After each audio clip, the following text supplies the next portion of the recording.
Smith. Steve Smith is going to go all the way. No flags down. Smith scores, and the Carolina Panthers win in overtime.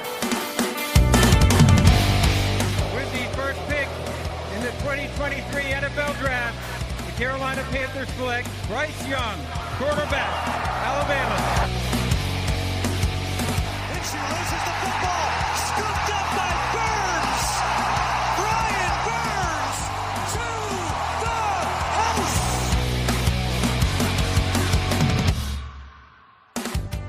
Welcome to the Stop Capping Sports Podcast. Ice up, son. Ice up.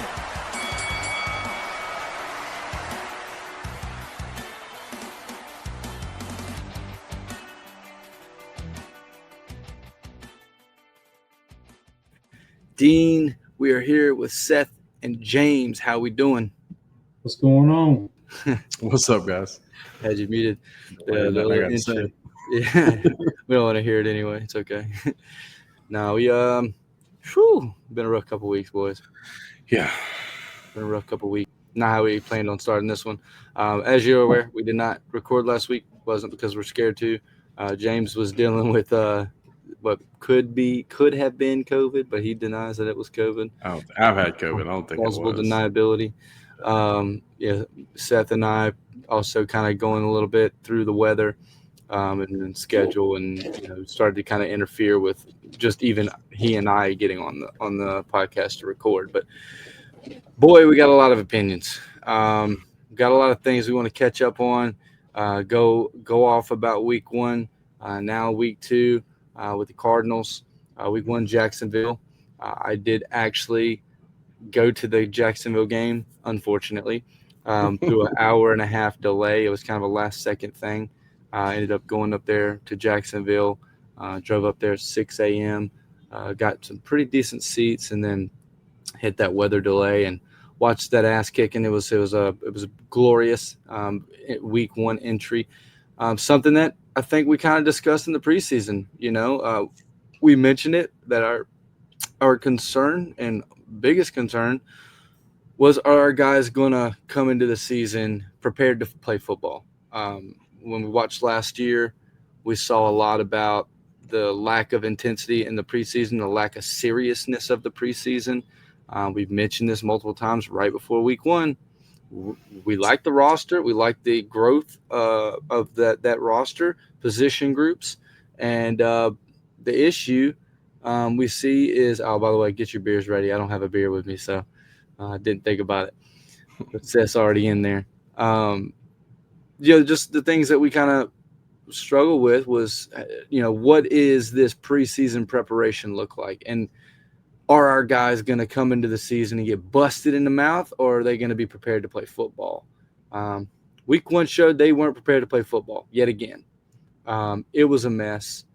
We won't go like on a 45-minute rant on that game because we always have another game we got to talk about. But I was there, but I want to hear what you guys' opinion is of week one. Seth, I know we have not talked one time since then, so I'm curious really to hear your thoughts on where your head's at. You haven't said much even when we were on the phone earlier today. So I guess you start with week one, like kind of where's your head at? Where are your emotions? Biggest disappointment to me is Trevin Wallace. Overall, second to me would be XL. There's just I can't say the defense definitely played better week two, but week one, Trevin Wallace was out of position a lot. He was late to the ball. Even when other guys were making tackles, he seems lackadaisical out there. He is unable to read his keys and not putting himself in the right position where the ball is going, taking himself out of position. He also does not get off the block. He attacks and engages and then sits and just sits with the engagement. He doesn't try to break through it. And even when they sent him on blitzes, he would blitz, and as soon as the offensive lineman would pick him up, that was it. That was done. Like there's no coming down. There's no bringing his arm down to fight off of a arm block or any of that. He's not trying with force to bust through. He's just coming in and engaging and staying engaged. That's not how you play defense. There was times that big run by ETN. He's running down, and he's like, don't even know where ETN's at. Roseboom has to come all the way down and make the tackle from behind because Trevor Wallace, who's out in front, can't even make up his mind to fight through the block, the one arm block that's being put on him. Trevor Wallace, huge disappointment for me. XL, more of the same stupidity. This is Mingo vibes again. You can't catch the ball going out of bounds. You run out of bounds. You either drop the ball or you catch the ball and don't get 2 feet in. It's or run backwards. Poor mental game. A poor mental game is what we're seeing out there from both of these guys, really. And it looks like we're pretty much repeating the same things that we had with Mingo, the same issues we had with Mingo, we're repeating with XL with a slightly different spin on it. But, I mean, overall, it's the same thing. I mean, we watched Mingo jump out of bounds to catch a freaking ball backwards. It's the same stuff. He dropped that, by the way. Yeah. He did a whole jump 360 when all he had to do was stop. Like he had all this time to gather his feet, decides to still do a 180, jump backwards, try to catch it, do his acrobat, and then drops it. It doesn't even catch it. It wasn't even about not getting his feet in bounds. He just did all this extra stuff. But, yeah, you're getting the same kind of – Jacksonville was a slow-born game. The whole game was born, and then it got broke up about an hour and 15-minute rain delay, made it even worse to sit here and watch. And especially when you're sitting at your house and you're watching it, and then you get the rain delay, and then we're able to go watch. Here we had the Jets-Steelers game going back and forth, trading shots with one another. So it's like, all right, so not everybody is as bad as us. Like we look like a confident football. Yeah, Miami was the only team that looked as bad as Carolina the first week. But the clock management as far as the play clock and allowing the clock to tick down repeatedly, the bad snaps from Corbett, the bad blocks from Corbett.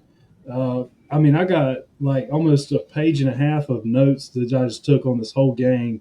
And it just – I think my last note was the I just said horn interception. Like at that point, I'd done given up on that first game in Jacksonville. It was a bad performance. I wrote no confidence. I felt like they played with no confidence in anything they were doing on both sides of the ball. Yeah. And even on special teams. I'll say all three layers because punt 100%. Punt coverage is horrible. It is horrible. So that first game, they were bad. Moring, I thought, looked suspect a lot during that Jacksonville game. He was in bad position. And that tight end to the backup the touchdown to the backup tight end, that was on Trevor Wallace as well, not coming across the formation, and Nick Scott as well, because he should have been the secondary valve trying to pick that guy up once he realized that Wallace was way out of daggone position. Yeah, just bad, no confidence. You could tell they didn't really have confidence in what they were doing. What does that come down to? Preparation. Yeah, coaching. I mean, me and Dean talked about that game. I told him, I mean, at least you gave a few guys, maybe one guy a pass, but I told Dean it was from the coaching all the way down the line. I didn't give anybody a pass for Sunday, the Jacksonville game. It was everybody. Everybody did something they wasn't supposed to do, from the turnovers to the play calling to Bryce and the center being not on the same page. It was just everything. And that just comes down to not having it. It was a preseason game for the Carolina Panthers. Let's be realistic. You looked like you were out there playing the preseason. And speaking of the weather delay, I told Dean, I was like, I think we were lucky we got that, because they had just it was just a turnover, and then it was the weather delay. So we killed the momentum that Jacksonville would have had, or at least we thought we did. They still came out and put it on us, but even the score was bad. But if there's no rain delay, they probably beat us worse than they did. Yeah. nobody was ready for that game. Week 1. I could say the only thing is we got to see some bright spots from Ted McMillan. And I mean, well, obviously we're getting to the Arizona game, but I think that's the only person for me that I can really brag about right now with Carolina is a rookie wide receiver, and that's it. Yeah, I mean, I was at the stadium, by the way. Got to be the worst stadium in the NFL. That stadium is pretty bad. Dog shit, dude. Like being in South Florida, well, it's North Florida, but being in Florida, you know, like in Carolina, like the perimeter, you walk, you get your food, all that stuff, like the perimeter circle. Concourse. Yeah, the little concourse. Yeah, there you go. There's like fans with like mist sprayers on it. Like when you get in the summer and early fall, like it's hot, right? So they got the mist sprayers. They got good airflow. Like everything's good, dude. Not in Jacksonville. Yeah, That is some steel heat. There's no wind. There's no airflow. It's just an old raggedy stadium. When you go through the tunnel, there's one tunnel that feeds 4 sections. So you're literally like shoulder to shoulder, like squeezing like a little inch step at a time because you got everybody just cramming into one tunnel to get into 4 different sections. It'd be like 100, 101, and then 200 and 201 all through one tunnel. wow. You go in there and then you split off into 2 more narrow tunnels to get into 100 and 200. And you go to the left, you split off into one narrow tunnel to get to 101 and 201. And like, dude, just like how to get in and out of the stadium was trash. Like just to get to your seats. Food was trash. The chicken tasted like rubber. I got that. I mean, literally, like, I'm not even kidding. Probably the worst chicken I've ever had. Like, you're in North Florida. Like, you would think that at a stadium you're going to have something to better represent an NFL franchise. The food was trash. I had a good a barbecue chicken sandwich, though. I'll give you that. They had some good barbecue chicken sandwich. And then, beers weren't as expensive as Carolina Panthers Stadium. But other than the stadium and all the gripes I have about that, the football game sucked. The like y'all said, it was slow. It was boring. We clearly came out, and it was just so flat. Like we look like Seth says, lack of confidence. Like I just don't think we had a game plan. Like it didn't feel like we had a game plan at all. We were just making it up as we went. It looked like it was so unorganized. The players didn't know where they needed to be. Like y'all said, the play calls are coming in extremely late. Bryce is over here like trying to listen for the play call. He turns, calls the play. They break the huddle, get to the line of scrimmage, and there's 8 seconds on the play clock. He's got 7 seconds to look at the defense before, and he's still got to wait for his guys to get set, and he's got to read the defense and make a decision, and he's over here trying to get the ball snapped to him. And it happened all game. And, like, again, that's preparation.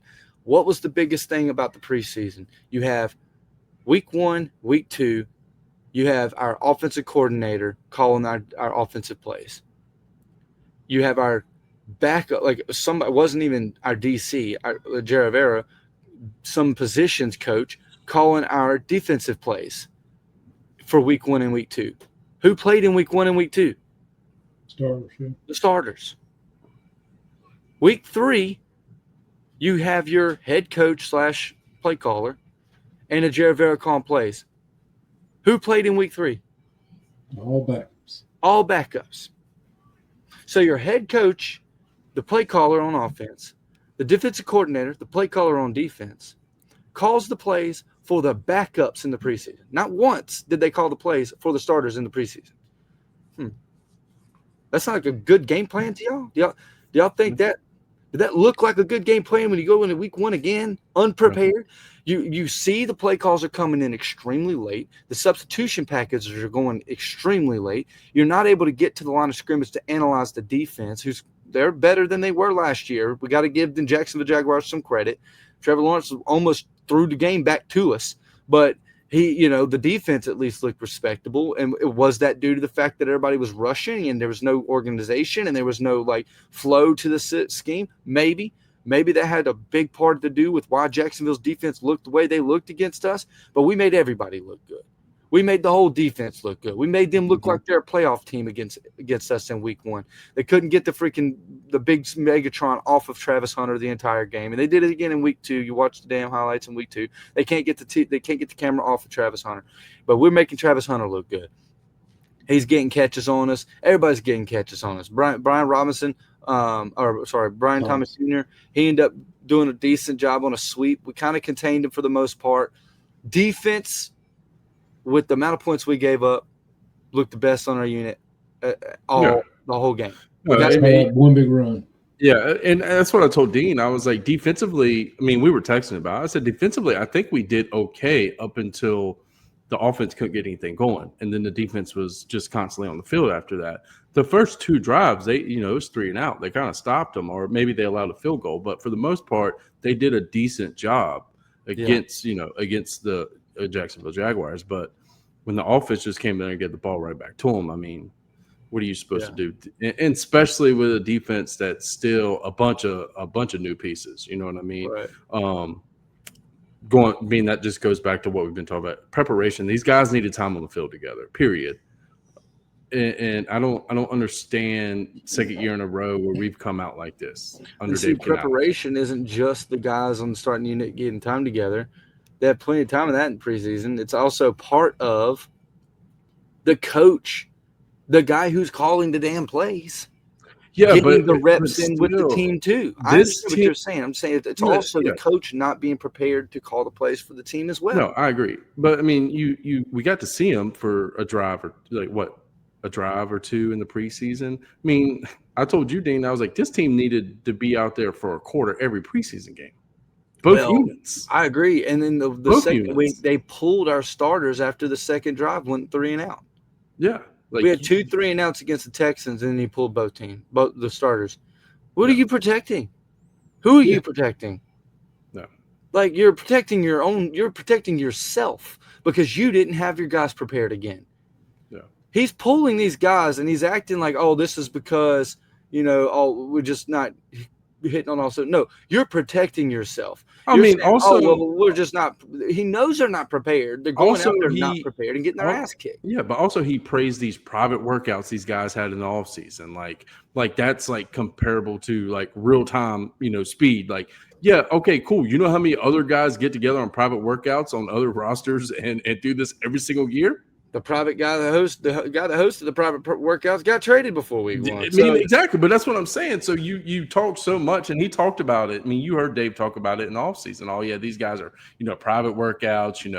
They're getting together, getting the Bryce is out there throwing to the receivers. Like that means nothing, bro. That means nothing. These guys they have nobody guarding them. You still have to get the play calls out. It doesn't matter how the chemistry looks. Yeah. You still got to get the play calls out, and you got to give the guys opportunity to play the game and not be rushing every snap. And that's what happened in week 1. They rushed every single snap. Yeah. I mean, they couldn't get to the line unless it was a hurry-up offense situation to be able to get a good check-in. And I think that was part of why Corbett played badly, as far as snapping the ball high and all that. It's because he wasn't on the snap count. It was just like all he heard was Bryce, bam, bam, and clap, clap, clap, clap. Like, give me the ball. I mean, we're year 3 in, and Bryce is still behind the center clapping his hands to get the football. It's like, come on, man. Like, that's college shit. You know what I mean? That's stuff you do in college football. Right. Not the NFL. Yeah. I know I bashed the Jacksonville Stadium and their food, but the fans are pretty cool. I'll give them that. They know they suck just as bad as we do. And so at least the people around me were chill. And they told me, it's like, I like you. They said, I like how you fan. I like how you fan because you're real. Because I was calling it how it was. Like, they called flag on us. I'm like, that ain't no flag. But even when you look at Jacksonville, first-time head coach, I mean, they have some promise. You know what I mean? They have some pieces. More prepared than us. You know what I mean? Like, and you're talking about a first-time head coach, bro. You got out-coached. You know what I mean? I mean, this guy's out here in Jacksonville actually looks like they may have something, as the season goes on. They have a lot to obviously work out, a lot of young pieces also, but they got out-coached. They were unprepared and they were out-coached. Simple as that. I mean, wasn't surprised after, kind of after we saw I was like, yeah, it's whatever. And that's what we said in the episode before. It's like, we all picked Jacksonville except for John, but we said, like, the only concern I think us three had was, are they going to start off slow or not? And You mean sure we all enough, picked Panthers except for John? yeah, that's what I John meant. picked Jacksonville. Yeah. Yeah. And But I mean, yeah, we ended up. Yeah, you're not wrong. We ended up. We all picked the Panthers, but we had that asterisk. We had that question mark, and our fear was, does he have the guys ready? Yeah. And that was a big fear, and clearly that turned into an issue. Yeah. So we got through week 1, Hmm. 20 minutes, luckily. Get into week 2, Arizona Cardinals. A little bit of the same thing, right? First snap of the game, they come in there not prepared to play football and get busted in the mouth. Yep. First drive, they're not the all. I don't. All right, let's say this. Whose responsibility, to our knowledge, if we, I don't even know if it's been announced, is responsible for checking the blitz packages?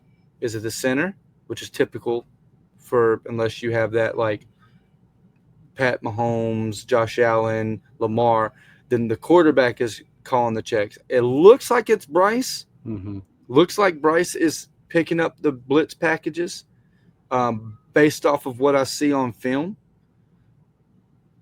If it's Bryce Young was not prepared to go into that game. I guess he didn't watch any film from last week for Arizona because he did not see any sign of the blitz coming in the first 2 drives. They sent stunts.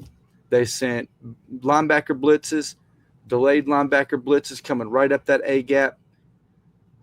As a quarterback, again, us talking, we're nobodies, but just from a film study and NFL quarterbacks advice and lessons about the game, when the blitz is coming, you see the blitz coming, you throw into the blitz because there's holes in the zone. There's holes in that side of the field.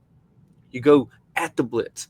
The second sack that ended up becoming an interception, he's looking to the left. The blitz is coming from the right. He doesn't even know what's happening. And he's getting hit, and he's looking the other direction, so the ball goes flying in the air, and it gets intercepted. Looks to me like a Bryce Young didn't check the protection right. That's what it looked like to me. But you get moving forward in the game. Offense is still kind of in quicksand. There's still a lack of organization. There's a lack of understanding of what the responsibilities on the offensive players is doing. I'm seeing, Bryce is signaling out to Liggett. Liggett's pointing at the other guy. He's looking back at Bryce. There's just miscommunication across the entire offense.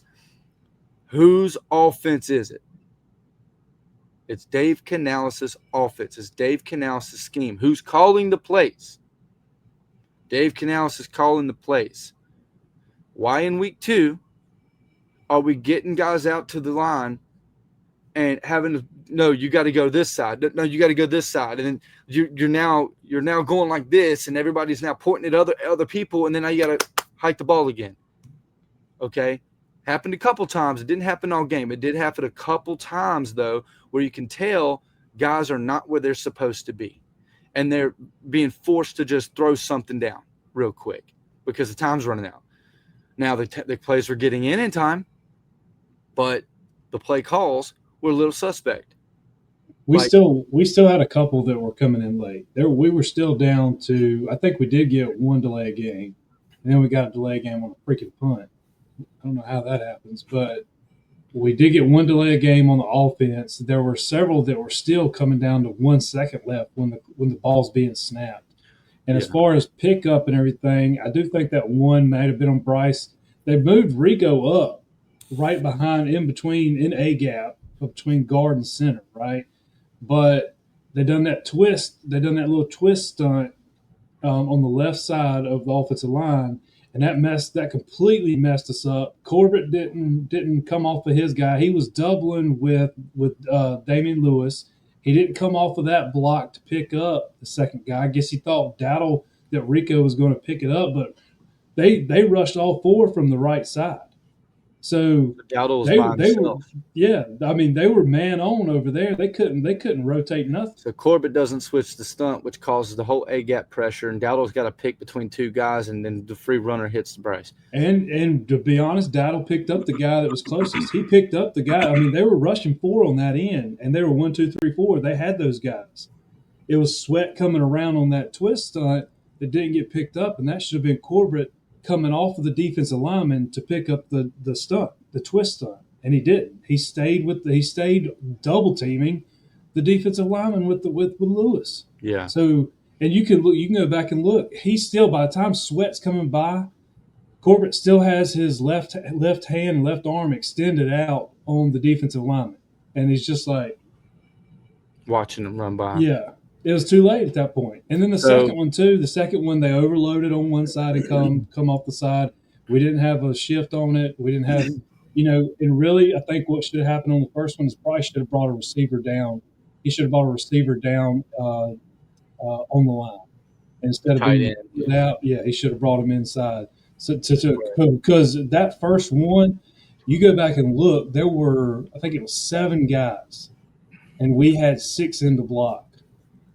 Somebody was going to be free on that defensive line. So somebody should have shifted inside so we could account no matter what happened. And we didn't do And it. but so you did a good job explaining like what happened with Corbett.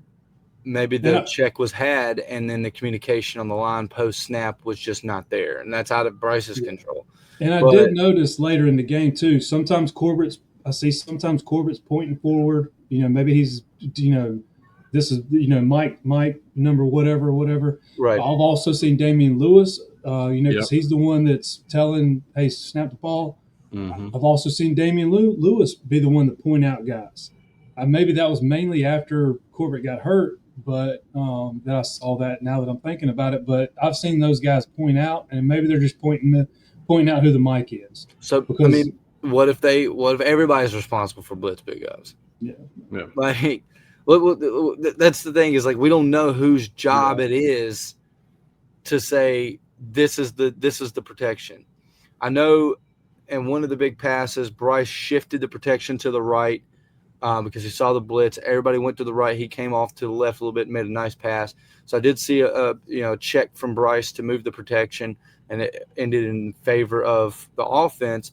But post-snap stuff, those switches, this has been an issue with us for 4 years. The switching on those stunts, we started to do a little bit better at the end last year where we were actually very disciplined in our fundamentals and responsibilities and pass pro when it comes to those stunts, because that's always been our kryptonite with our offensive line. And so last year we kind of got through that. But now we're coming in again this year. Why are they not prepared? Why are they not worked on to be looking at these situations and already mentally have this note in their mind? Okay, stunt coming.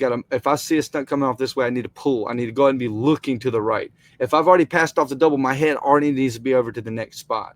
Like, it's the disciplines in your pass pro responsibilities that makes the quarterback's life a living hell. But again, that comes down to coaching and preparation. We're now in week 2.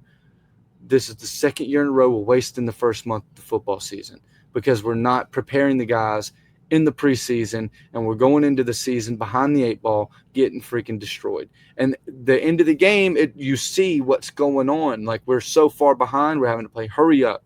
There's no calls coming in from Dave. It's hurry up offense. Bryce Young's getting to the line. Oh, I see this. Okay, we're going to do this right here. Boom, finds a guy, runs to the line. All right, I see this, cool, doing this, hike, throws the ball, got another one. And just picking defense apart. Running game was non-existent. It was all on the shoulders of Bryce. But you can't establish a run game if you're down. You're trying to come back.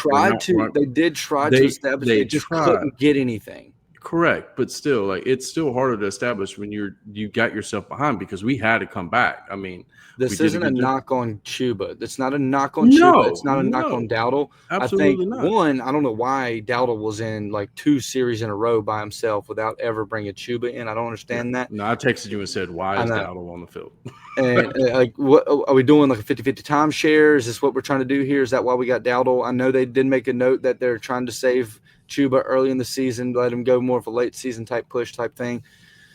Dowdle, I guess, is going to get more reps early on and then ease Chuba in. Why are we doing this? Like, why are we preparing for week 5? Why aren't we preparing for week 1? Well, these are the easy games. Like, they're literally like checked out on the first part of the season.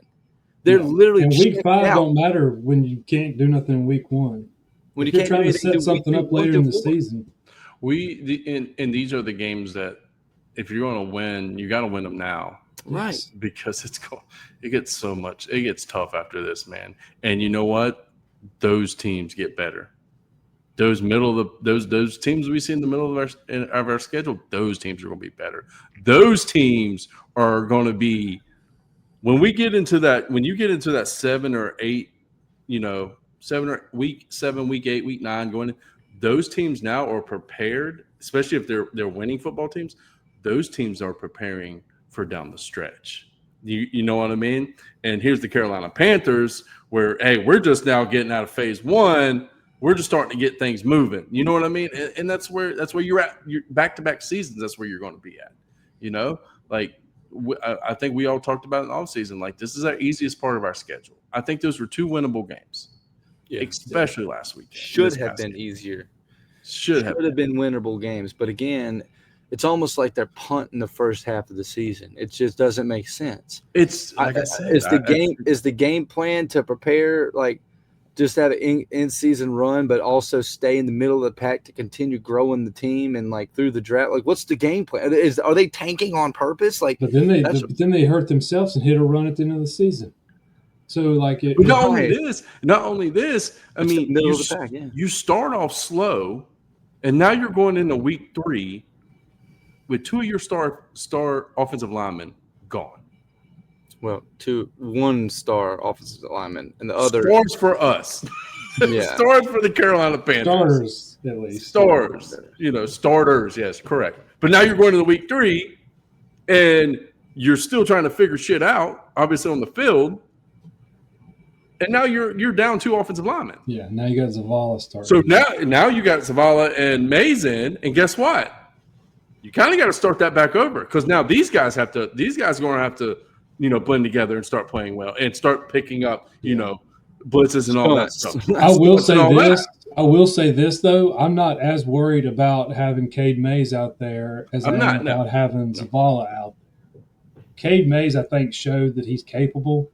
Mm-hmm. And I mean, they were in a competition, this offseason to see who was going to get that starting role. So I'm okay with Cade, but the thing that worries me is Zavala, and I think Zavala, even the last couple of drives, because I think Robert Hunt missed the last 2 drives, I think, when he got hurt, because he went out like a drive before Corbett getting hurt.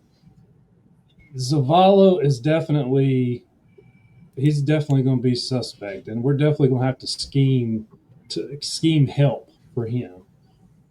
Right. He's not going to be able to be handling it like Robert Hunt.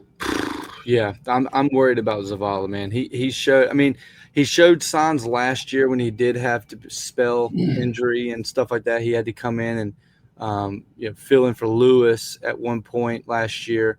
Showed that he could hang, but that was like towards the end of the season again, right? Like we're talking about like getting them prepared now in the early start, and it just. But now we're looking at having to depend on. Right.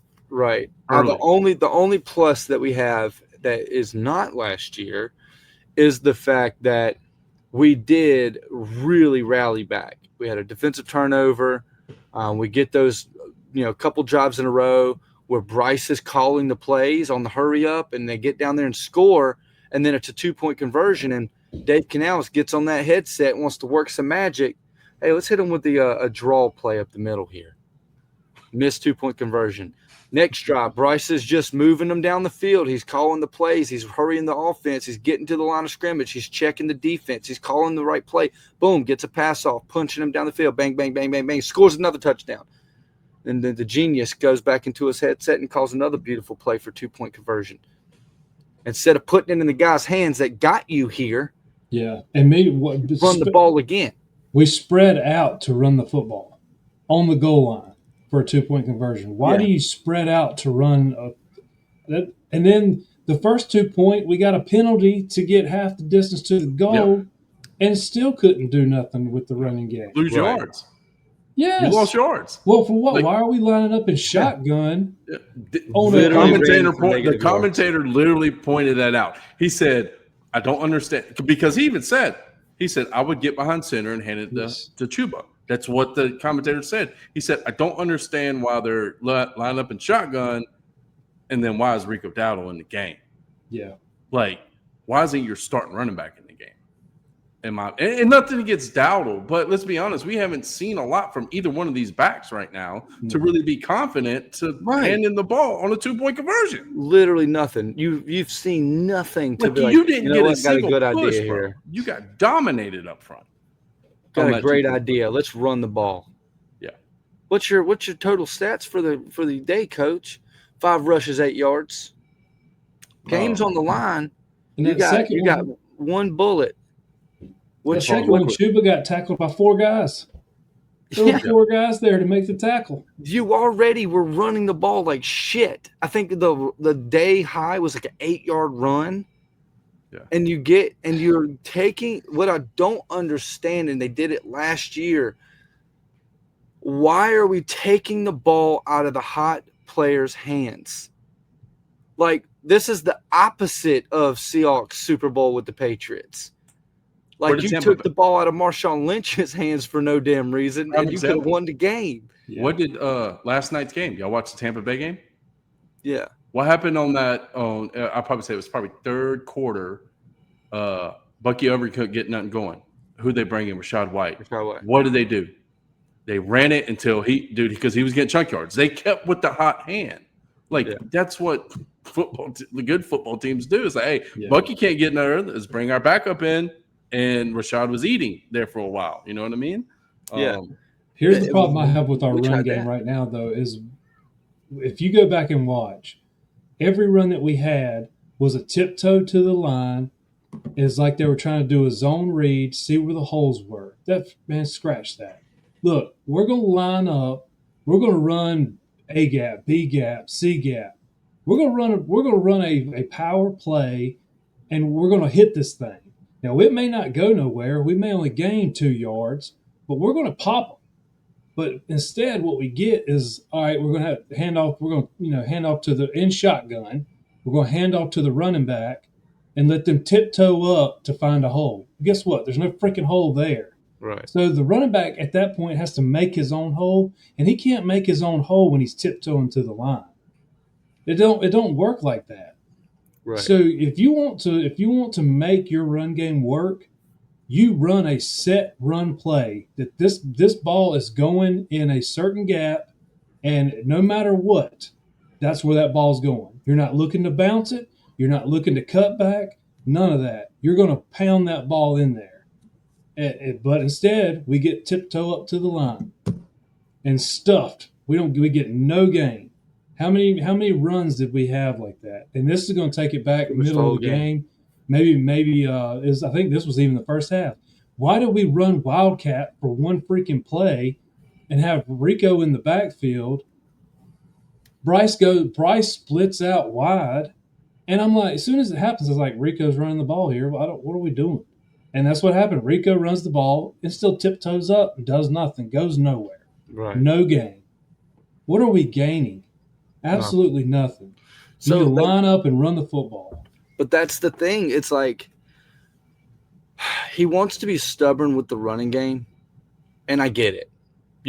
But when you're in a game that you're losing and you have one person that's getting you back in the ball game, why are you taking it out of his hands? Yeah.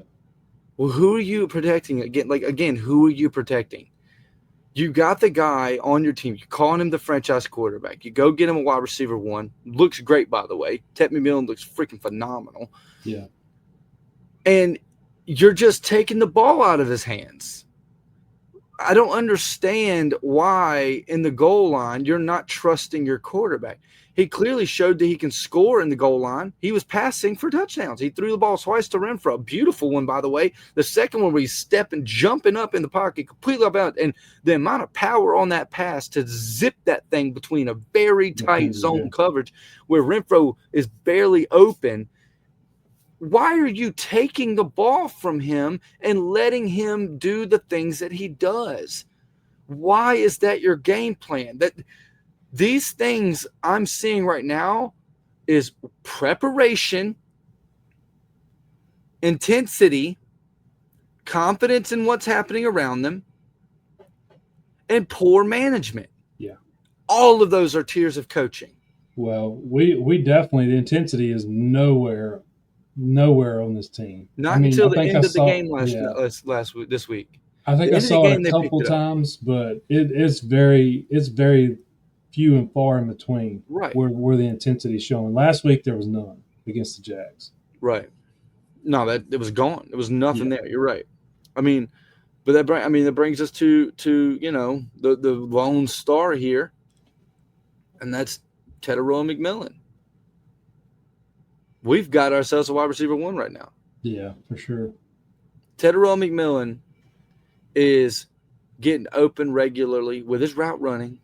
That's a thing. Not everything has to be schemed. He's catching everything thrown his way. He's making things happen after the catch. It's only a matter of time you see those goal line lobs. It's only a matter of time. I'm not sure why they're not being called. I'm not sure why they're not being called. At some point, those goal line jump balls, let him go win a 50-50. Let him go win a 50-50 ball. When you let your stars play the game, great things happen. And we're not letting the stars play the game. So it's just frustrating when you have the opportunity to really capitalize, come back in this game, and we would have been going for the game-winning field goal if you just let Bryce cook in those 2-point conversions. I mean, even if you just kick the extra point, we're down to a field goal to tie. Right. Correct. Down that last drive. Yeah, but I think at the point in time you were down so much, they were trying to, they were looking at it eventually be an 8-point game, one-score game, and I get why they went for the 2-point conversions. Yeah. But I mean, you just got to dial something better up. Exactly, you got to dial something better up. We get an onside kick, like we haven't done that in teams don't do it nowadays. Period. You don't. I couldn't believe that at all. You don't see all the side kicks, and I mean, we're about to get into it, but the last drive, you get the onside kick, which is very hard to get in the NFL now. Like I said, you don't see it often. And then you come out there and no clue what they were calling because Arizona was playing prevent. They stepped back. They were only rushing 4. They played cover 4, and this is something in my high school. Wasn't a good high school. I played wide receiver. They call it 4 verts, right? Everybody knows what the 4 verts. I think we called it Ace 90. No, Ace 92 was slants. Ace 90 was stops. I can't remember what the hell we called it. But anyway, we run 4 verts. And the coach would tell you, if the DB is in front of you after 15 yards, you stop. Yeah. Now that I said that, go back and watch that entire final drive. Mm-hmm. Every play was a high school receiving concept. They all ran vertical, and the DB's still over top. So instead of trying to still beat him while he's not letting you beat him, you just stop and come back, and then you give him a throwing option. Guess what happened twice in that final drive? There was almost 2 interceptions. And you're also throwing deep balls to Hunter Renfro, like jump balls to Hunter Renfro.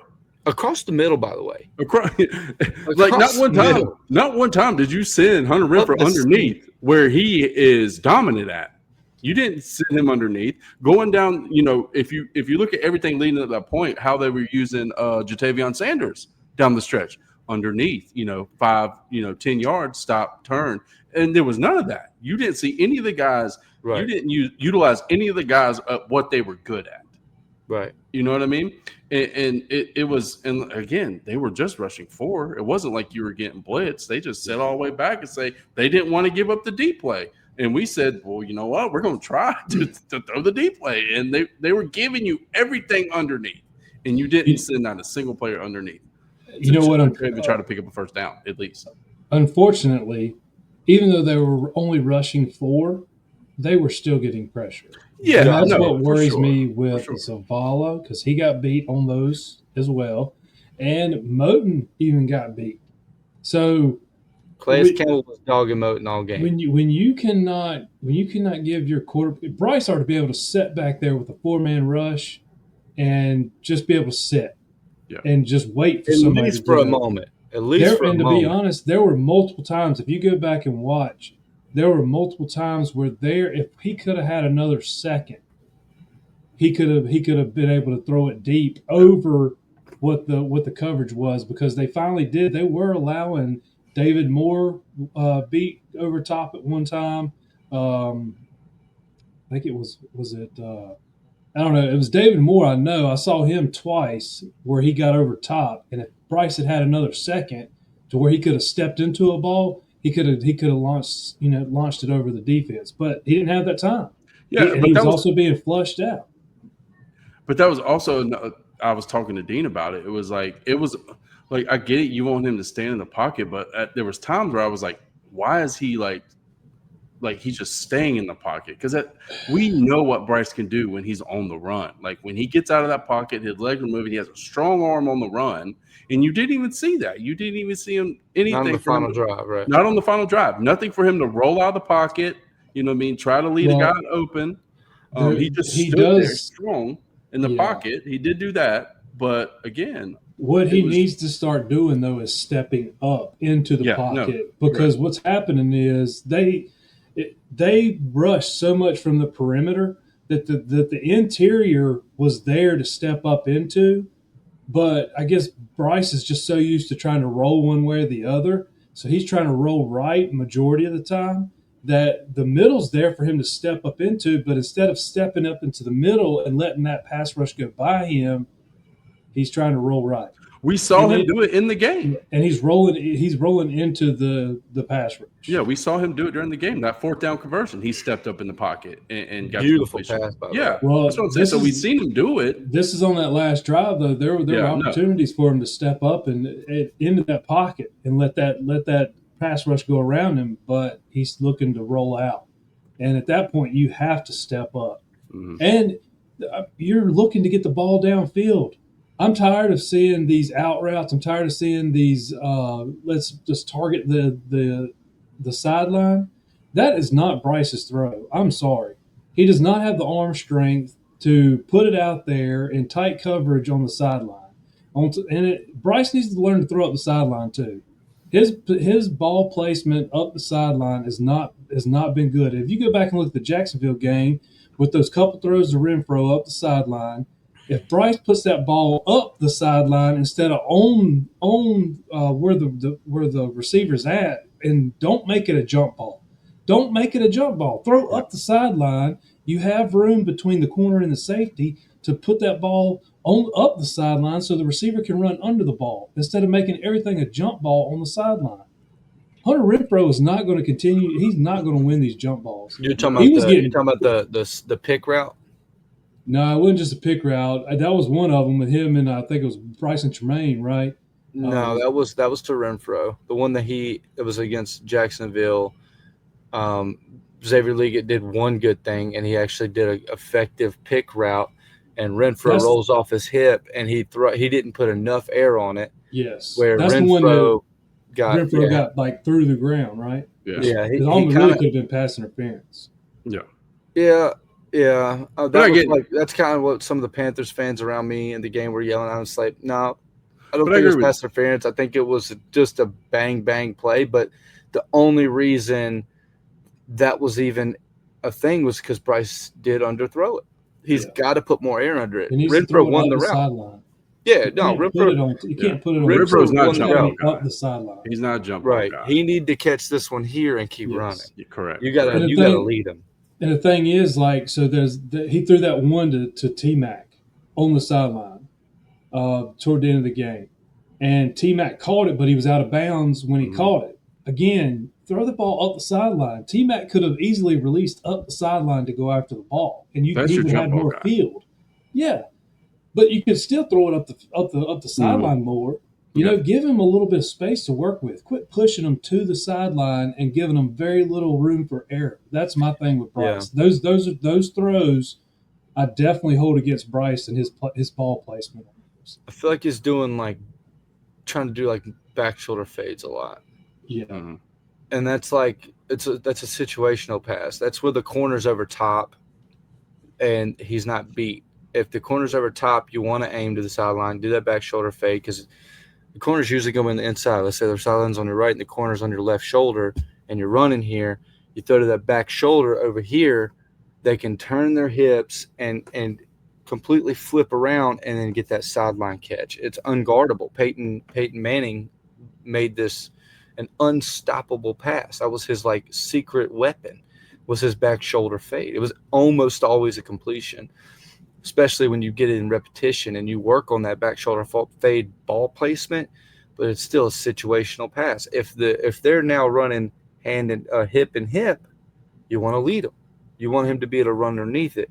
But again, you only throw that back shoulder if the DB is in front or on top. it's about the trajectory and where they're at in relation to one another, and where you can drop the ball in to where I'm only going to give my guy the chance to make this play. But also, a back shoulder fade is usually like a two-step drop.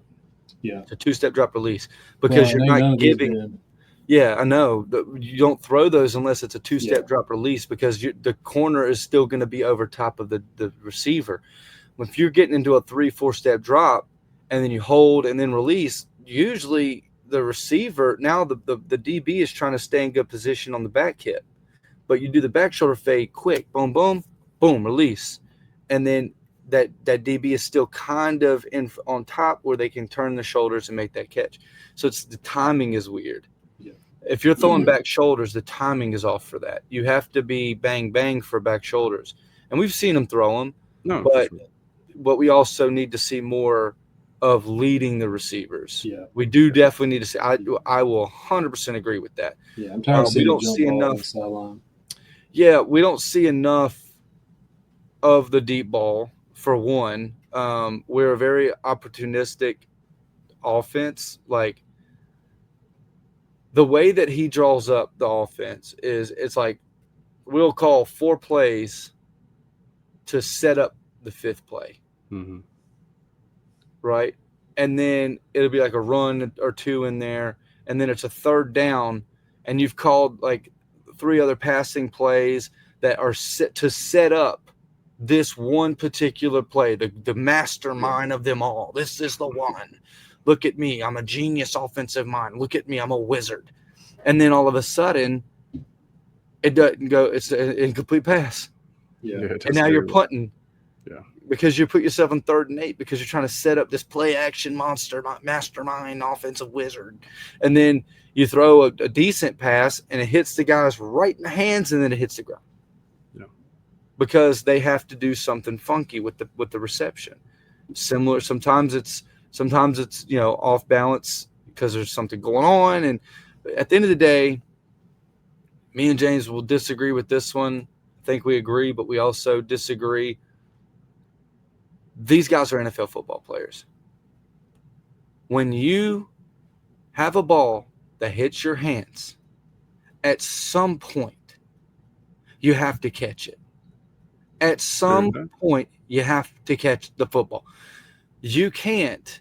It's unacceptable behavior to have Sanders dropping. I don't give a shit what the stat sheet says, but he dropped 3 passes this week.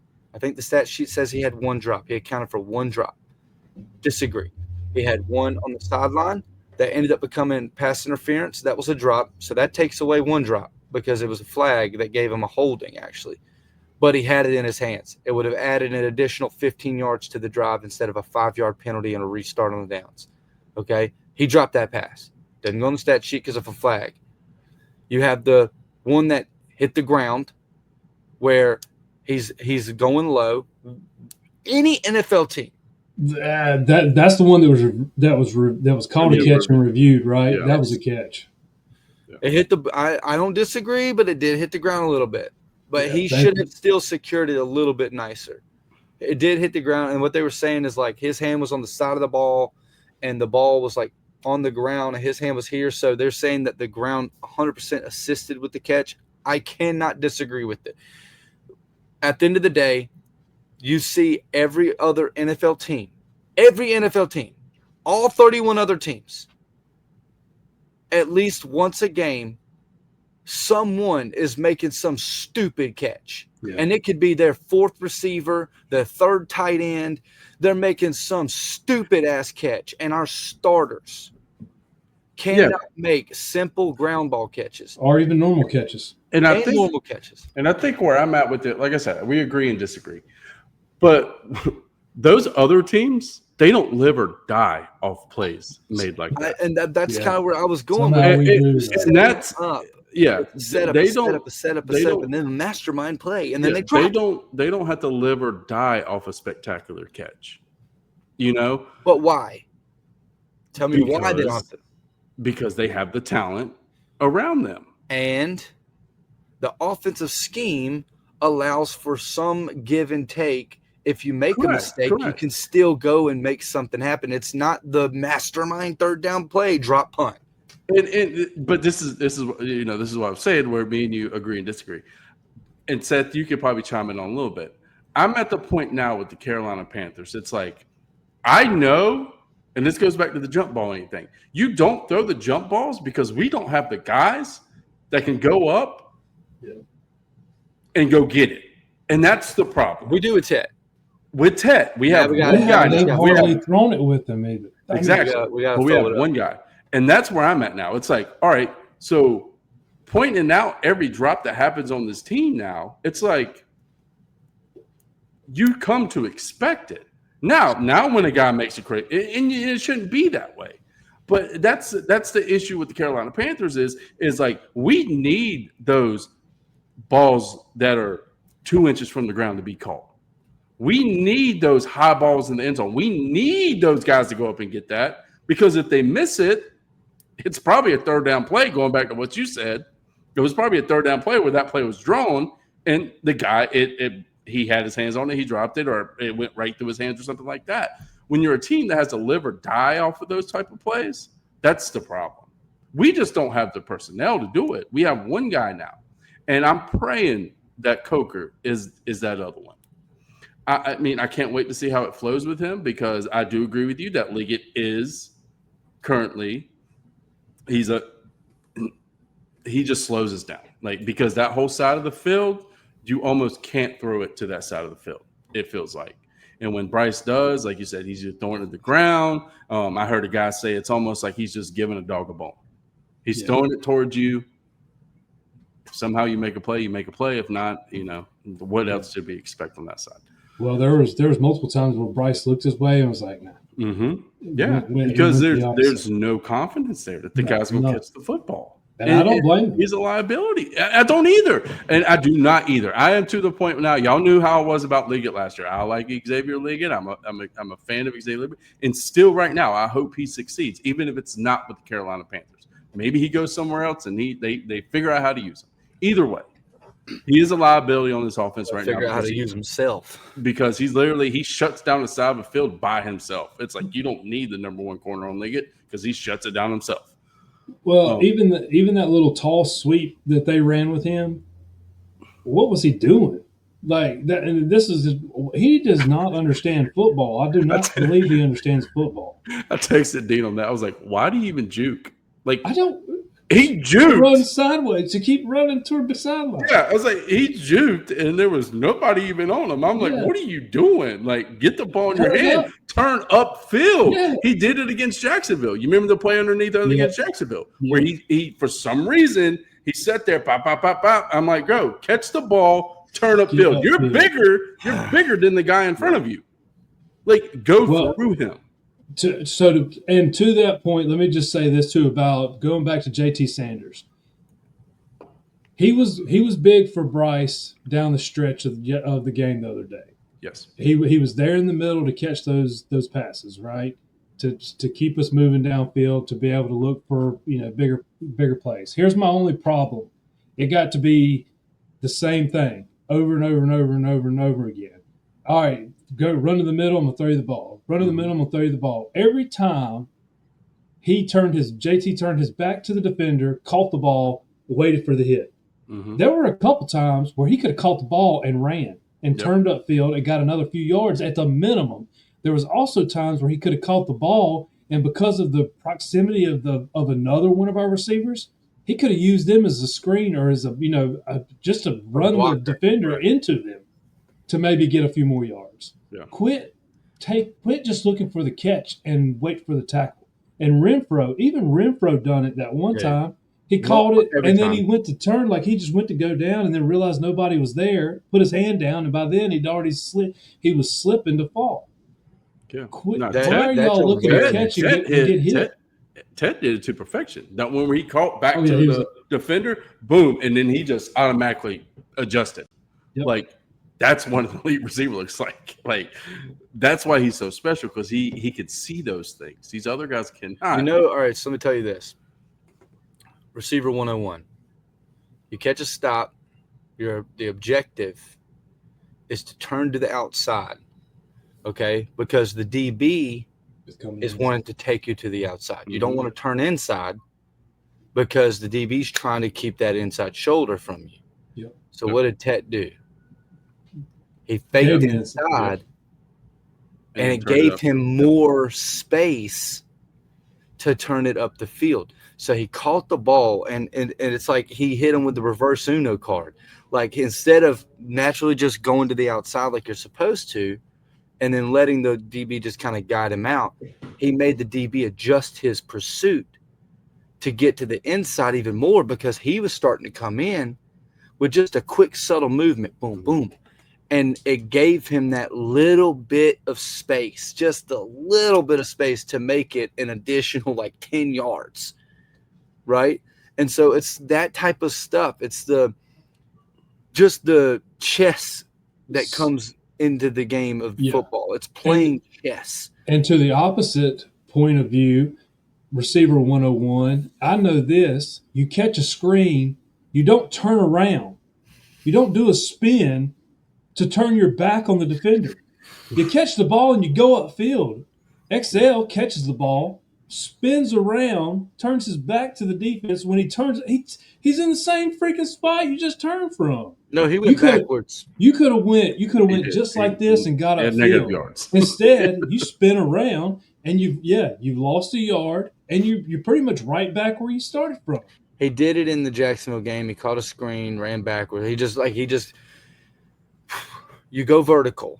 Mm-hmm. This is not a time punch. This is not get out of bounds. You got to stop the clock. There's nothing there. Let me run straight to the sideline. This is get yards. No, this is like middle of the second quarter. This is like you got 10 minutes before halftime, and it's third down. And this is what I'm talking about. It's like this play determines your drive. Like, and this is what you call. But I will say this. Yeah, exactly the call. My least favorite play in the NFL is a screenplay. Yeah, it's effective when you have guys that can use it. And also, you don't do it on third and long. No. It's effective again if you have blocking. It happens. I know it does happen. Very few teams that break. Like we watched it last week. We watched it this week. Multiple teams are hitting these screens. We are just ineffective with it. Ineffective. We're just very ineffective. Right. That's why you got to have Jimmy Horn on the damn team. Yeah. This is why you need Jimmy Horn out there. Maybe. I'm still on the fence, because like I said, there's a reason. We don't know the reason, but there's a reason why he's a healthy scratch The reason is they invested a first-round pick on Xavier Leggett, and they're forcing his production. They're forcing his reps. That's the reason. So this is a my guy issue. I want to talk about investment too. Who did we cut for this 53? At first cuts to get down to this 53, what wide receiver did we cut? It was Renfro, wasn't it? Renfro. Who did we keep instead of Renfro? David Moore. And Thielen. Bryson Tremaine. Bryson Tremaine, yeah. Yeah. If you go back and watch that film, XL ends up coming out of rotation a lot. Mm-hmm. Bryson Tremaine was bigger.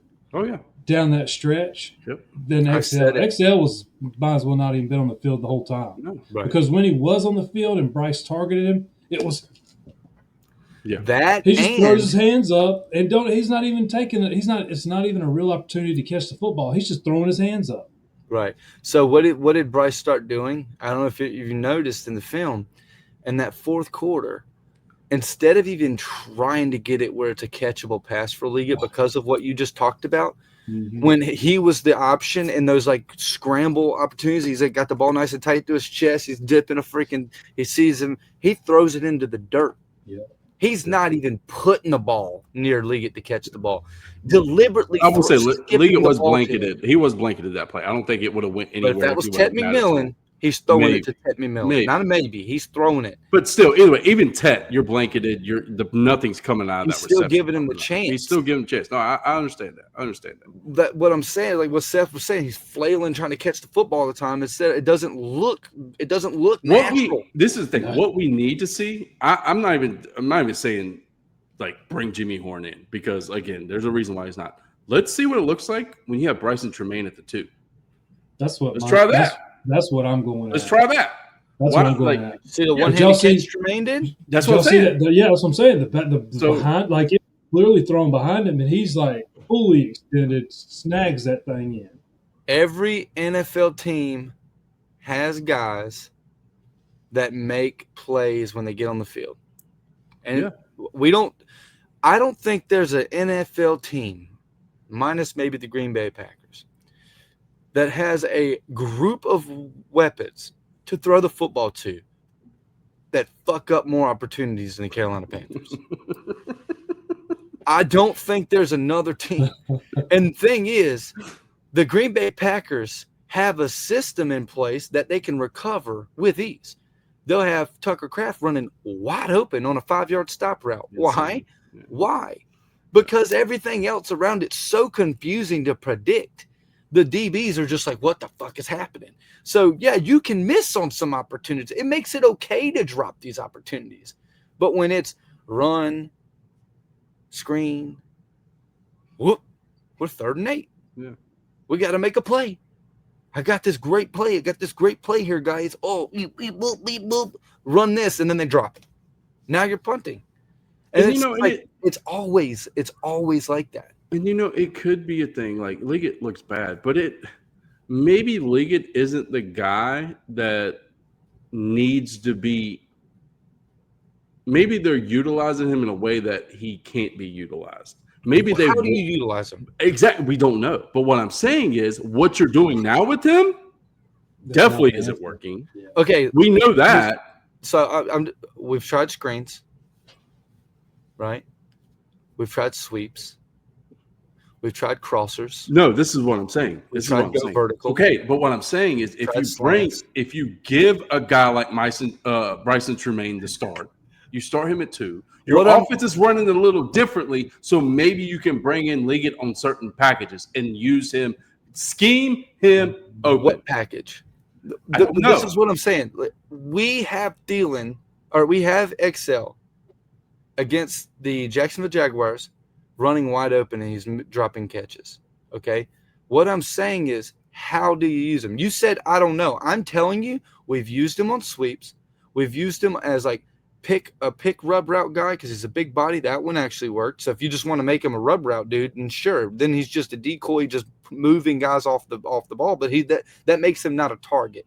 And then you have him on seam routes. You put him on the slot to run digs. He drops them, or he just just stops running and causes an interception. Bryce still shouldn't have thrown the ball, but he runs a dig from the seam or from the slot, and he just stops running. He's just jogging in the middle of an NFL football game, running wide open, allowing the safety to say, wow, he's wide open. Let me go ahead and sprint to try to get over top. Oh, the ball's in the air. Let me take that real quick. Okay, well, if the receiver just keeps running. So, again, my thing is, how do you use a guy who's not giving you effort, who is running backwards, who can't catch? He needs a reality check. That's what I'm saying. Bench him. He needs to be bench him. But that's what I'm trying to say. That's where we are. Because last year, even last year, it's bad. This is the thing. Liggett wasn't this bad last year. No. He was not this bad last year. And y'all both know that. No. He had moments. He had moments. He had moments of good. But he also had moments of good, correct. So there's something going on with Liggett himself. And I actually, this isn't my quote, but I heard somebody say it. I think I sent it to y'all maybe. He said, what this drafting Tet, it did one thing. It exposed Liggett. It showed you the difference between a top 10 talent to a late first, early second talent. Third talent. I'm just saying. Last year, he wasn't this bad. So there's something, it's mentally something going on with Liggett or something. That's what I'm saying. Step it back, because this was the question that was asked to Dave Canales yesterday. Obviously they started with Bryce. Oh, you benched Bryce last year, and it seemed to work when he came back. Blah blah blah. Whatever. They got to throw him in there. Do you think that's something you need to do with Liggett? And what did Dave Canales say? Oh no, I believe in Xavier. I drafted Xavier. This is all I hear. I drafted Xavier Liggett, and I'm not taking him off the field until he figures it out. Basically, is what he said. That's what I hear. I'm saving the fact that I skipped on Ladd McConkey, and I'm going to force this guy down your throat, no matter how much it's going to hurt our offense. But as a coach, I'm wrong. As a coach, you have to see the issue right now with him. You have to see the issue now with Bryce's trust in him. Correct. When he's skipping the ball to him, it's time to move on. And you don't go to the press conference and say he's staying on the field. Your quarterback doesn't want to throw the ball to him. Yeah. The teams are going to know that. Mm-hmm. They're not 100%. 100%. They're not. They see the film we are watching. Because guess what we're going to get to the point to. I mean, it's 2 games. You give it maybe we'll see what he does against Atlanta this week. But give Ted about 4 or 5 games to where he's the best thing, obviously, on the Carolina Panthers. They're taking him out of it. He's double covered. They're going to just go double cover and say, beat us elsewhere. Probably going to start this week. That's what I'm saying. So there's going to be a point where they're going to take Tet out of your offense. It started really in fourth quarter last week. And that's going to be their main objectives. And then it's really going to expose things. So right now, what I'm saying, while this dude is struggling with something, you need to just set him. Give somebody else the opportunity, at least until Coker. Because when Coker's back, isn't no question. He's off the field. Like they're going to take Ted straight up the field. Xavier. And on top of all that, Xavier, activate Jimmy Horn. Look, on top of all that, my thing with XL is also that big pass that T-Mac caught. That he's crossing the field on the post, comes up, he ends up getting ran down. There's 4 guys or whatever there to tackle him. What's XL doing? XL's trailing behind the guy that was guarding him, allowing him to go and make the tackle. Mm-hmm. And then T-Mac gets tackled. There's XL. Hey, man, good job. Dude, if you blocked your freaking guy, that's at least a few more yards. Maybe you spring him for the freaking touchdown. Yeah, me and D was do your football job. But if you go back and look at it, he got stepped on. His foot got stepped on. That's why he tripped up like he did. Because me and Dean was like, why'd he it seemed like he was burst and then he slowed down. I thought he was gone, bro. I went Google this 40 times. I thought he was faster than that. No, he got stepped on. His foot. It was like a 4-4. He got tripped up. He got tripped up. But no, you're right. You're right. The commentator, what was it? It was Jacksonville's game, right? That was the first game. Yeah. He goes, you can't. You're not getting your feet down. You're not catching the football, and you're not blocking. Why are you on the field? Yeah. I mean, I don't even like Mark Schlereth, but that was point on. Mark Schlereth just completely cooked him. Yes, he did. I was at the game, so I didn't get to hear the commentary until I got home, and I watched him like, damn. He spoke for what every Carolina Panther fan was thinking. Yeah. Why are you on the field? But you want to talk about lack of intensity. I think XL lacks it all the way around. Like Playing in quicksand. every part of his game. How You know, the is- whole thing with him playing in quicksand. If y'all go back, that whole little wide receiver camp they had in Minnesota. If you go back, Ted asked him. He said, "Dude, these cleats, your cleats are freaking heavy as heavy as hell. Why are you wearing these things?" Like, apparently his cleats are really freaking heavy, and XL likes them that way. He needs to get a lighter pair of freaking cleats because I think they're slowing his ass down. He goes and gets some like small ass cleats, and he's just like, holy shit, hold on, Like Lights these it big up, ass bro. heavy Like, Adidas like his- fuckers, man. it's his Achilles heel, literally. Yeah. It's on his heel. No, man. Like I said, I mean, watching him last year, he wasn't this bad last year. He had his moments, but he wasn't this bad. And this is just through 2 games, man. He is non-existent in that offense, and it's his own fault. Yeah, it's his own fault. And like I said, I mean, Dean, I don't disagree with you bring Jimmy Horn in. I wish they would give us. I wish Dave Canales has not been asked that question. Why is Jimmy Horn A healthy scratch? Nobody's asked him that question, so therefore we don't know why. that's probably. But He even if don't it's play special teams. That's probably. yeah, it probably Yeah, would be David that. Moore is the guy. We got to have David Moore. Prime example. How many Play catches he David got Moore. this year? Play David Moore. Dean, what'd you say? He frustrates you because sometimes he makes a good play. Put him in. I mean, David Moore makes plays, and That's it what I'm pisses, saying. it Like, pisses me off because it's like I want to get like these a better player in there. you don't have But- a lot of options, but you have other Wait. options. He Like- makes plays. When, for So- Carolina standard, he wouldn't make any play anywhere else because he Well, I wouldn't. told you he was rostered open. anywhere He else. was open deep on some of those. Some Toward say the end of the right. game. Every now and then, you get you a little David Moore play. It's worth it. Yeah, Listen, let's But, see. like, Look, that shouldn't be why he's raw. You need to have better talent. You can't just have a guy that makes a play You every now just and need then. somebody on the So at side this capable point- of catching a ball so that it allows Tet to do even more. Like, just Right. respectable guy on the other side. percentage-wise, Liggett was in on 80% of our offensive snaps. David Moore was in 14%. Yeah. What was Renfro? Renfro was 81. 81, and he was cut for David Moore. Yeah. Special Hmm. teams. Interesting. Yeah, gotta have. But gotta have some Renfro showed what he can do in this game. Speaking of Renfro, Yeah, He showed what he could do. we didn't bring it up. I mean, he's the one who scored I both the mean, freaking touchdowns. And they were both beautiful touchdowns too. Both Mhm. beautiful. We did. We catches. talked about the one where I talked about the one where Bryce was in the pocket. The last one. Yeah. Oh my god! zipped it in there. Yeah, zipped it in there. I'm The just glad one on we the had somebody caught it. Yeah, the one in the front corner of the end zone. I mean, he went up, boom, Great. both feet in, clean catch. I mean, You know what was crazy is how bad he beat that DB. he was And I just think- kind of sitting there. Bryce threw it inside shoulder. He could technically the pass should have been outside shoulder, so he's keeping it away from defense. But he's so open, he just got it to him. He's like, I'm just gonna throw it to you. and honestly, Wide Renfro's open. he's the only guy on the team I feel like should have an excuse to get ramped up because he missed the whole season. So, bearing health, I think Right. Renfro's just going to get stronger as the season progresses. You know, Yeah. when they use him like they did, on the touchdown pass. Like, just use him the correct way. And that's why I was frustrated you didn't see him underneath Indy on the last drive because you get him in open speed, he's still fast. He can still run it.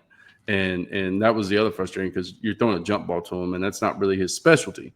So, but I think he's just going to get, as he gets that filling back, you know what I mean? Like, obviously, what was the joke? He was watching Bluey 30 days ago or something like that, watching Yeah. Bluey with his kids. Yeah. So, like, I think he has an excuse to kind of get ramped up a little bit, but these other guys, Yeah. they don't. I mean, he was put in the spotlight, and I mean, there's catches that we could argue Thielen makes.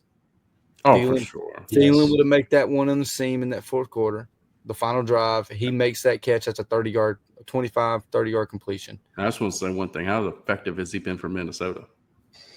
He made a decent catch this week, but Not existent. non-existent. I see a lot of him sitting on the sideline. Non-existent. They got Naylor. That's what I'm saying. You see the catch Naylor made? Yeah. Yeah. Tavion Sanders ain't making nothing. Naylor coming out here about doing a damn backflip to catch his football from J.J. McCarthy. He's throwing it so damn high on an out route. So this is another thing that sort of puzzles me about. You want to talk about preparedness and what you did this offseason to get ready for this season. Tommy Tremble missed majority of this offseason. Somehow he's coming out and getting 41% of the snaps. I mean, JT Sanders is only getting 66%. You know why? 41 with Tremble. Huh? He was dropping everything, and they started to bring Tremble in. Right, but these are your two tight ends. Mm-hmm. And then you got Mitchell Evans, 7%. He came in. How does Tommy Tremble get 41% when he's been setting out all offseason? Mm-hmm. And not you want Mitchell to talk Evans. about continuity and chemistry and all this with your offense? Why is a guy's been setting out getting second most percentage in snaps from the tight end position? And the guy you cut getting 80% of the snaps. You didn't cut Jimmy Horn. You cut Hunter Renfrow. But Jimmy Horn is a healthy scratch, and Hunter Renfrow is playing 81% of the snaps. Yeah. How does Tremaine only got 18? I just don't understand their logic. Like, you cut that man. You cut him. You didn't cut Jimmy Horn. He made the final 53, the initial 53-man roster. You traded Thielen because he demanded for a trade. And then because you cut Renfrow, you had to sign Renfrow for an extra milli to get him back on the roster. And he had to think about it because he was still talking to other teams. And he didn't want to go anywhere else, which I love that. Yeah. I respect that. I think his agent was like, "Hey, if we can get a little bit more money, let's get you, somewhere else." But Renfrow, I agree with that. I don't blame them. They're like, "Hey, you're committed." I wouldn't have. What did we do last year? We cut Coker and then added them to the practice squad. Luckily, we were able to pick him back up. Luckily, we were able to add him to the 53 because when you're in a practice squad, anybody can swoop in and take him. That's what I'm saying. So luckily, nobody swooped in and got him. It's just back-to-back years. But I'm just saying, just think about that, though. The guy that made the 53 that wasn't cut and had to be re-signed because of a trade is a healthy scratch. I understand he's the veteran. I understand Renfro's the veteran. But you had something planned out in place where Jimmy Horn was more valuable to make the roster than the guy you had to re-sign after a Thielen demanded a trade.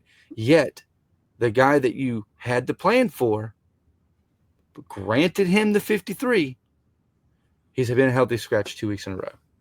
Okay, so what about this? I just don't understand that logic. Okay, so let's go back to last season. Game 2. Dave Canales came out, and he said, Bryce is our starter. 2 days later, we're benching Bryce Young. Waiting to hear that next press conference. Okay, this is what I'm saying. We can get a repeat. Do you think if they really sit there and watch the film, and he is known to make bold moves like this, week 1, you could say, you know what? The entire team was off sync.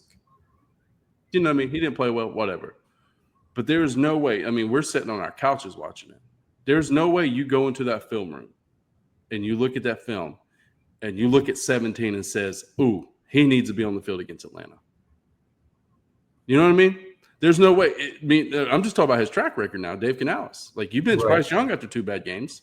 That's what I'm saying. You're willing to bench your franchise quarterback, a guy that you deemed as your franchise quarterback. You're willing to bench him. That is the biggest, most bold statement ever. Why don't you have? Yep. Right. Why do you not have the balls to bench a dude who is literally not trying to play football right now? Yep. Needs a reset. Maybe that's just what it is. Maybe it just needs. I'm not saying that's going to happen. Activate Jimmy. Whatever you decide to do. If you want to activate Jimmy, you make him an extra. I don't think they do that. I think they still have him active. Just don't start him. I think you give somebody else that opportunity. You go Tremaine or Moore over there, or if you do activate Jimmy Horn, you bring in Jimmy Horn. But I think he's more going to be that slot guy. You're not going to put Renfrow really on the outside, I don't think. Maybe some, but I don't see him starting on the outside. So maybe Tremaine, and you just, hey, let's see what this looks like. Because this is the thing.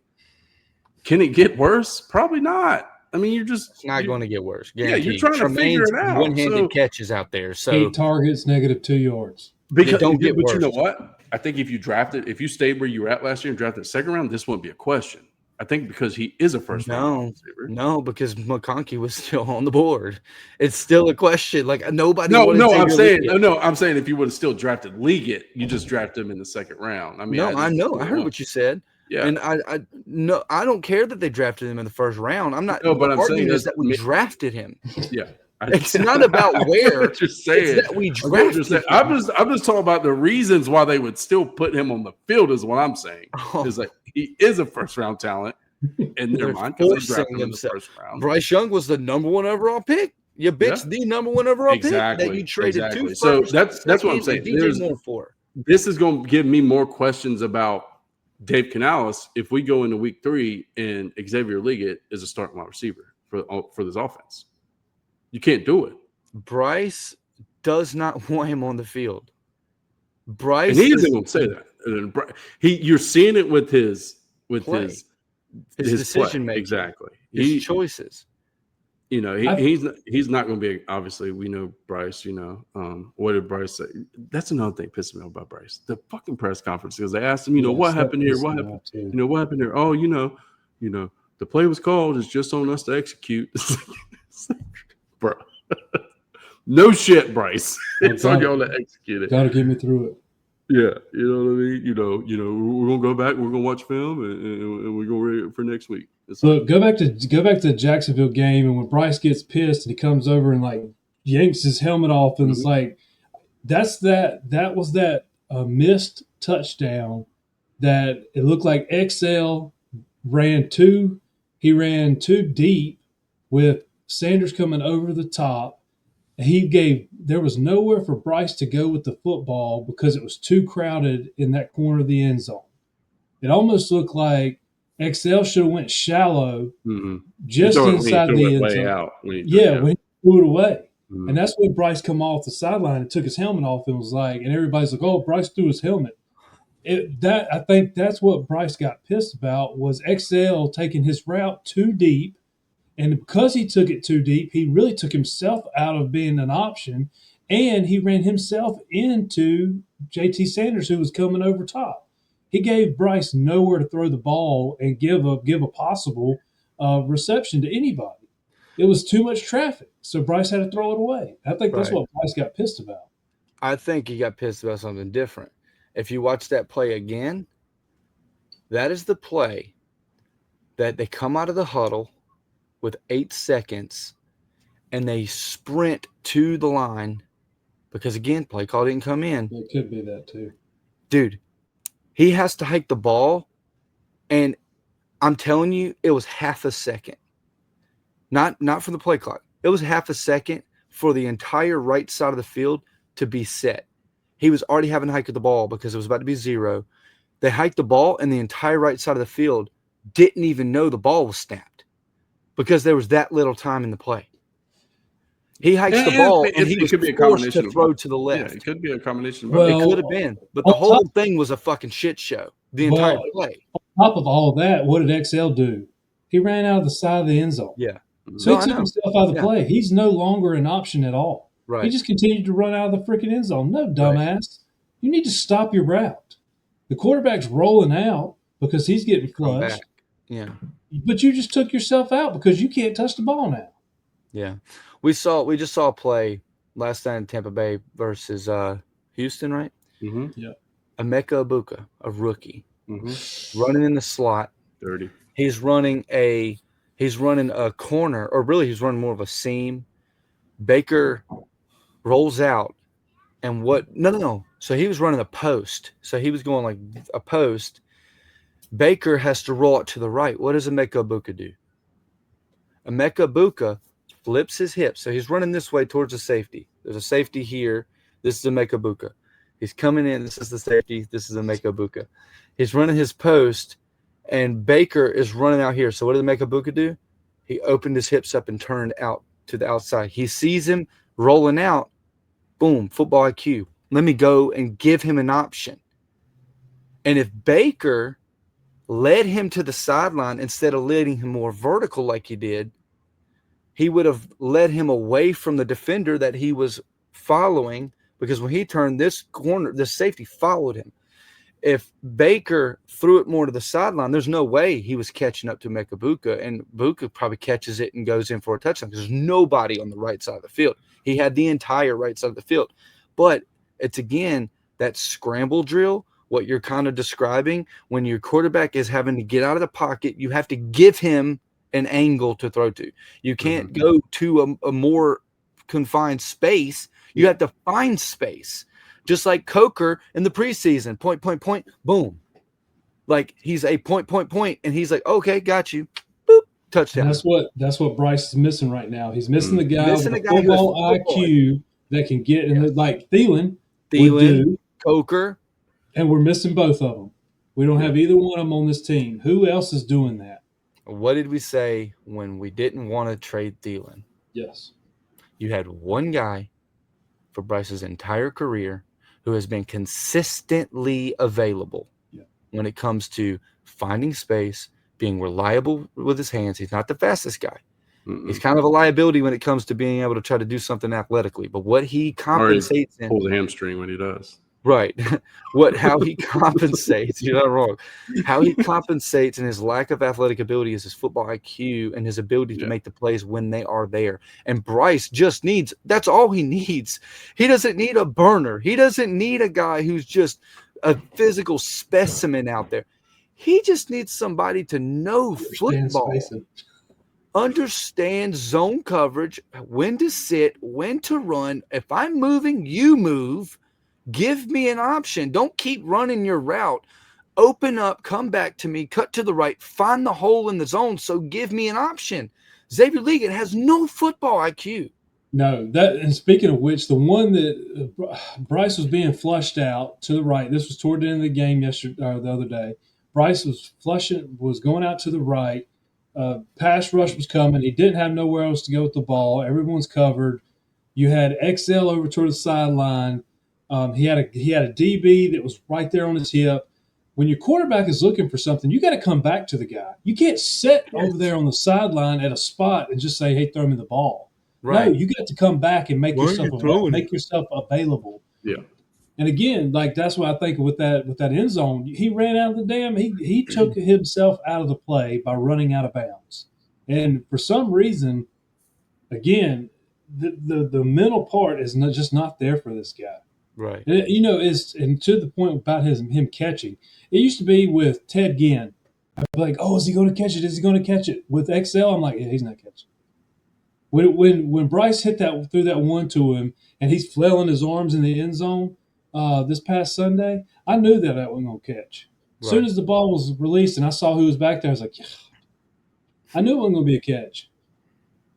It's sad, dude. We don't even have a hope. At least with guys like Ted Ginn, I had fingers crossed he's going to catch it because I knew there was a possibility of him coming up with it. But XL, when you see XL, you're just like, please. You're just like, please just bring it in.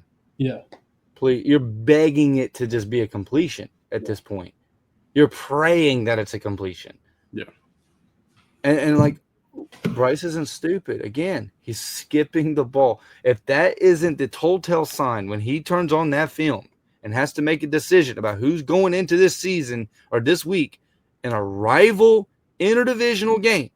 Stout defense. With a decent defense now. Them boys out there balling with them 4 rookies, them top tier 4 rookies, Bowman Jr., Xavier Watts, Pierce Jr., and you got Walker. These guys are out there balling. They're out there balling. And you got to go out there and find a way to generate an offense without Hunt against a much improved defensive line and pass they get pressure. You saw it this week. You got a ton of pressure this week. You had Pierce Jr. had a sack and a half, and you had Walker had a half sack or a sack. And then you have 2 picks by both Bowman and Watts. Both of the rookie safeties that we should have drafted. We go and get Ransom, who don't even see the field. And we have Boston Scott back there. Yeah. We skip on Bowman Jr., we skip on Watts, we skip on the safety for the Saints. I keep forgetting his name right now, but another rookie. They all 3 of these guys, I'm obsessively watching their freaking film during the offseason. I'm like, dang, these guys right here, they're going to be available for us. miss, and we got to go settle with Ransom. Not that I love Ransom. If anybody's listening to this podcast at this point, you know how much I like Ransom. But you know what the problem is? He plays the same freaking position as Moerig. And you just signed Moerig to the defense, sorry. You just signed him to the defense from the Raiders this year. Now you just drafted a guy you can't even use. Where do you put him on the field? So yeah, and like I told y'all earlier, the only time he got on the field this past week was when they took Trevin Wallace off the field because he was such a liability. But then they took him off the field. They dropped Moerig into the box as a box safety, and then brought Ransom in to play strong safety over top. But then what they figured out is, oh shit, who's going to cover McBride at that point? Right. And they realized that Moerig couldn't cover him either. Right. So then they had to get out of that. Hey, one thing about our defense, we only allowed 80 rushing yards. The 7 prior games to that before we played Arizona Cardinals, we allowed over 200 yards on the ground.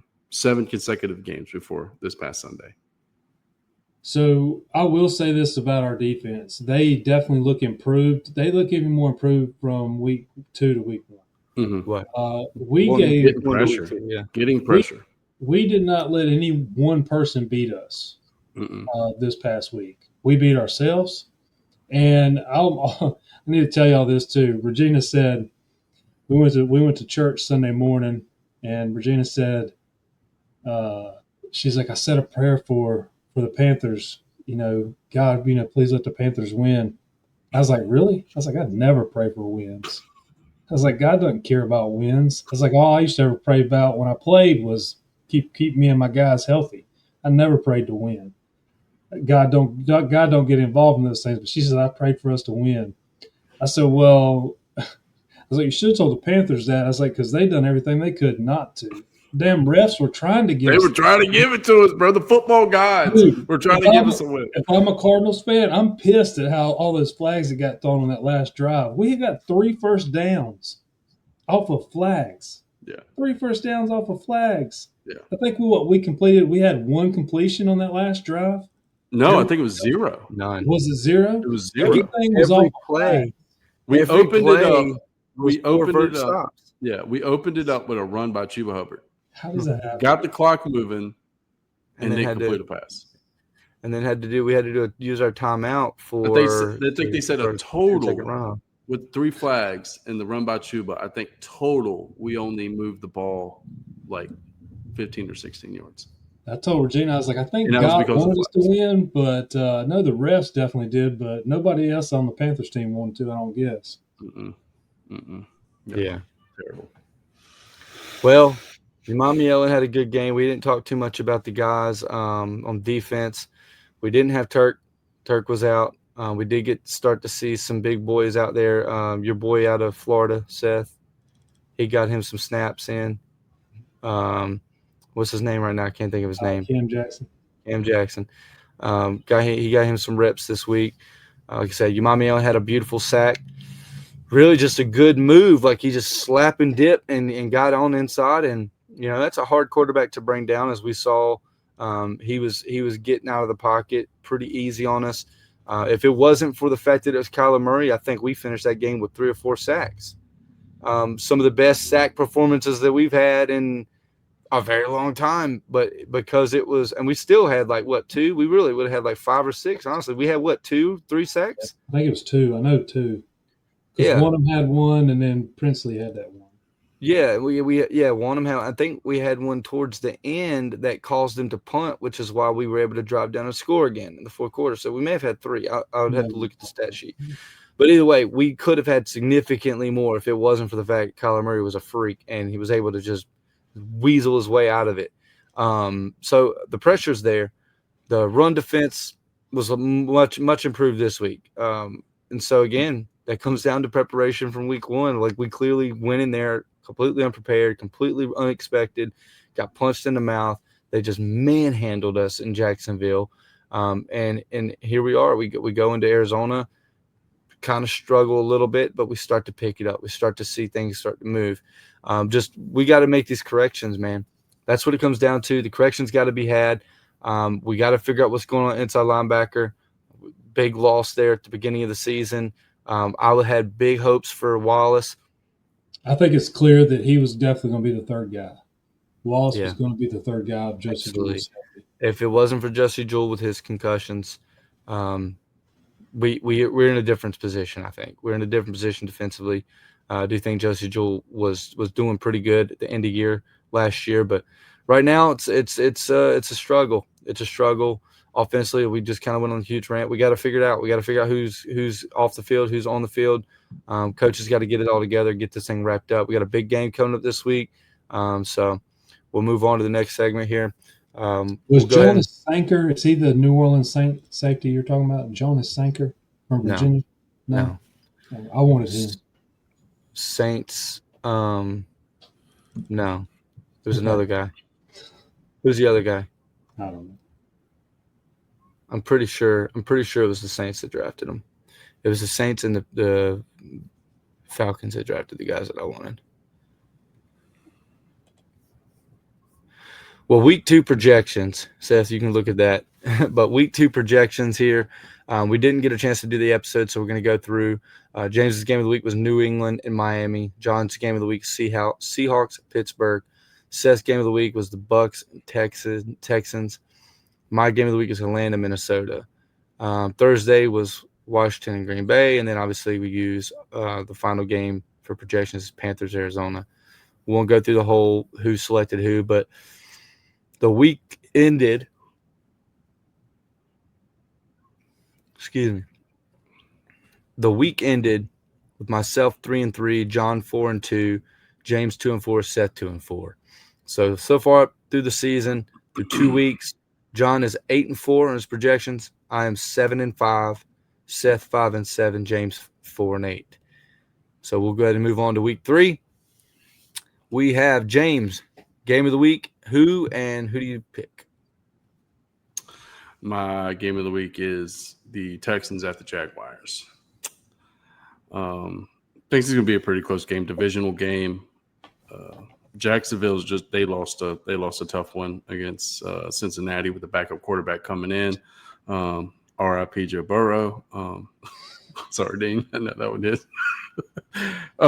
This one I'm gonna go Jags. I'm going Jags at home. That Texas offensive line is just horrendous.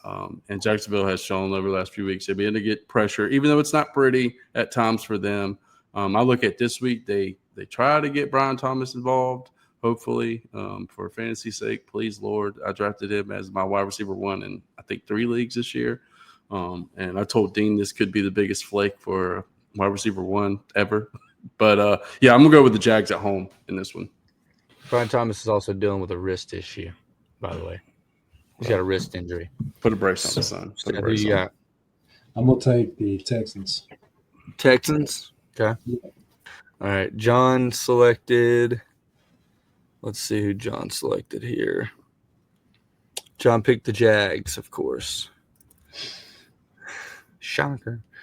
Let's do JG here. I'm also going with Houston. The defense to me in Houston is top 10, maybe even top 5. They also have a very good, strong special teams presence. Those guys, I mean, Trevor Lawrence just likes to give games away. He was trying to give the game to us in week 1, like literally just missing on guys and throwing interceptions. Like you said, Brian Thomas has the wrist issue, so now their main receiving target is going to be Travis Hunter. So to me, De'Ami Brown, my dude, that's wide receiver playing 2. good. That's wide receiver 2 on that team. I'm just saying. Yeah, well, you mean wide receiver 1 technically right now? Technically, right now through 2 weeks, yeah, but yeah. So, I mean, right now, like you said, Brian Thomas might not play. There's a very good possibility he doesn't play right now. So, if Brian Thomas is not playing, you're going out there with Travis Hunter and De'Ami Brown. So, and I like Britton Strange. Running game's looking really good. Tank Bigsby and Travis Etienne seem to kind of be a good, nice little 1-2 punch, good relief backs, similar to what we had last night with Bucky Irving. Not Bigsby, sorry. It's Etienne and Tootin. Yeah, that is. Yeah. Tootin. And then they got another guy, Tootin. But But he's a power back. That's one of the guys he drafted this year. So obviously he's going to pick his guy. He went ahead and got him a little 7th-round pick for a guy I think is significantly better. But whatever, to each their own. I guess Bigsby wanted more opportunity, and he goes to the Eagles. So Yeah. you ain't playing over there, Bucko. You ain't Well, I playing. think Shipley got hurt. Shipley got hurt that first game too. I think they were looking for something else. He was to dealing with shore up rib that. injury, I think. So maybe you could see a little bit of Bigsby. Well, Seth, who's your game? Who was it? Broncos at Chargers was my game. I'm gonna go with the Chargers on this one. I think they're Broncos have struggled a little bit early on. I think at home too with the Chargers. It's hard to bet against them right now. They look pretty complete. I didn't really see that Vegas game. It was definitely too late for me to stay up and watch that game. But from what I've seen from week one, I think the Chargers are the better team. Right. They're also my AFC West divisional winners. So, James? Ditto, Seth. I think they're the real deal. Also, my AFC West divisional winners. They're on a roll right now, man. Quentin Johnson has found his hands.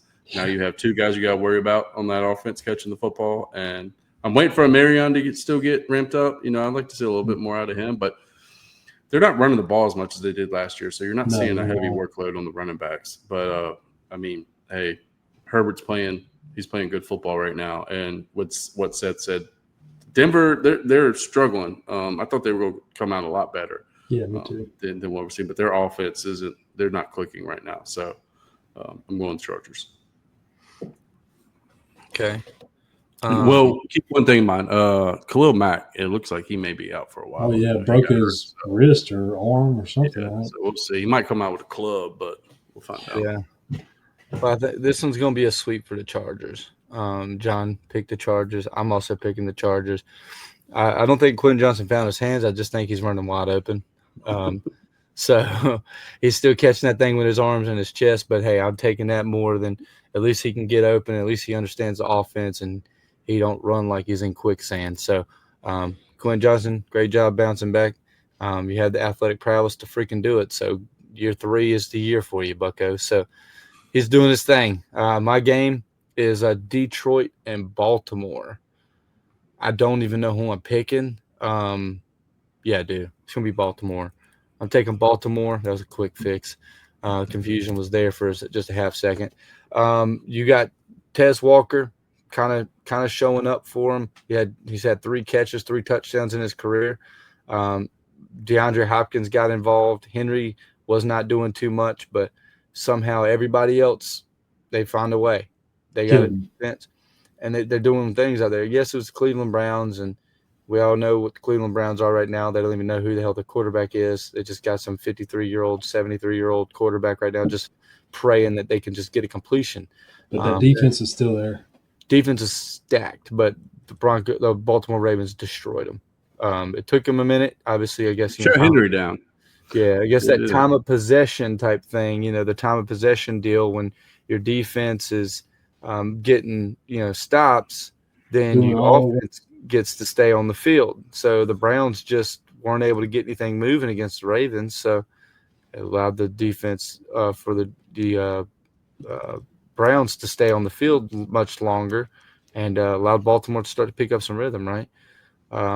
This is a tough one because I do think the Detroit Lions played a great game this week against the Chicago Bears. I think the Chicago Bears also have a really good defense.